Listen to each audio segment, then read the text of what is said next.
Hello. At the risk of sounding cliche, relationships are not rocket science. So, when I'm saying that, I just want to offer you a different point of view if you haven't already heard it. The relationships that you and I have with others begins with ourselves. It's very hard to be in a successful and happy relationship until we find that happiness within. Because how are we expecting somebody else to feel happy with us when we're not even happy in our own space, in our own company?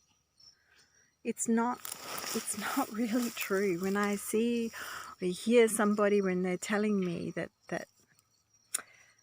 they don't like that person or they don't want that person because they've got too much baggage and they're a simple man or a simple woman and they don't want complications.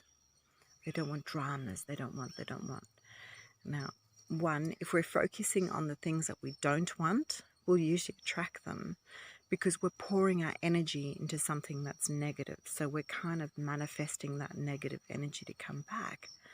But there is also another side to it, and that is that if we have got unresolved stuff, which we all do to varying degrees, so you don't be totally with your shit together, and I don't know that any of us do, but there is something about this old adage, which I've been saying since I was 7 years old. Hurt people hurt others. Hurt people hurt people. So what I mean by that is that the more unresolved our stuff is, the more that we might subconsciously, unawares, but still bring harm to somebody else. So if we have lots and lots of triggers that cause us to act really unkindly, to be brutal, to be abusive toward others, as an example, and a fairly extreme one, then what are we expecting from them? Do we expect them to retreat and just take it? Will we feel better for it if they do? No, not usually. An abuser doesn't continue to abuse unless the person retorts and reacts. And the reason why is because then that gives him the fodder to be able to justify his or her actions. Well, you did that. I wouldn't have said that if you didn't do that. I wouldn't have reacted that way except for you doing that. We're all guilty of doing that to varying degrees. Coming back to relationships, perhaps a way of thinking of it is that instead of looking to gain off others a relationship that we think that we're justified or we're actually physically seeking, maybe those things that we look for in others we can find firstly within ourselves. So if we want love from other people, then we need to find that love within ourselves, because like attracts like. Opposites can attract, sure. But I think in terms of a healthy relationship, we need to have something to give.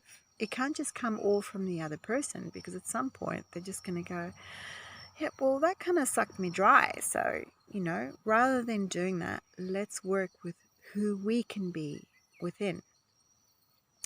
Why am I more qualified to say it?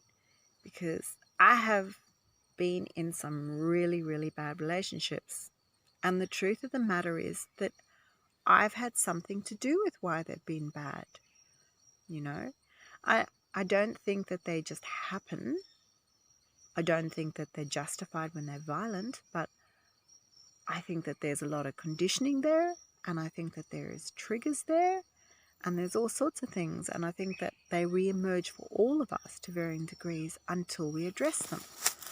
So every single time I come out of a relationship, I would spend time by myself to weigh it up, to get over that grieving process. Even if it wasn't, 50 years of relationship, which clearly it wasn't, I would still take the time to see what had happened. Well, he did this, he did that, and he made me feel like this and everything. No. Once I've gone past that initial grieving stage of blame games, then I've looked at how did I contribute to that? What is it about him that he might have been facing? What may have he been hurting with? It doesn't mean that my feelings toward him change, but it means I have to release him, and I have to release all those feelings that went with it, because they're negative and because they're baggage. And if I bring them into the next relationship, then I will carry the essence of that person, the memory, the bodily memory of that person, the relationship we had, and who I have been shaped to be with that person.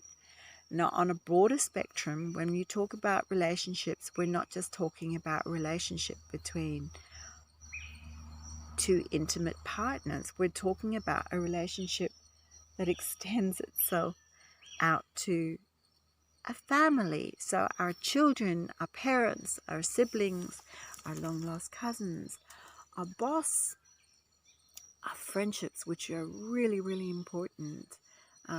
Also to the person that you and I see on the street every day, the homeless beggar on the street, the rich woman that walks past us in her designer clothes. All those people, they are all reflections of how we've come to terms with things within ourselves.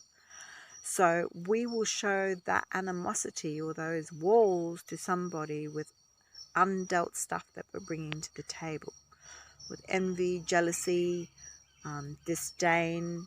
If we've been judged, we tend to throw that judgment on other people. We see things in those people that we're too afraid to look at within ourselves, generally speaking. There may be exceptions to the rule, and I'm not pretending I know all the answers, but these are my learnings over the years. And I'm curious to know how that fits in with you, whether that's in accordance with some of your experiences too.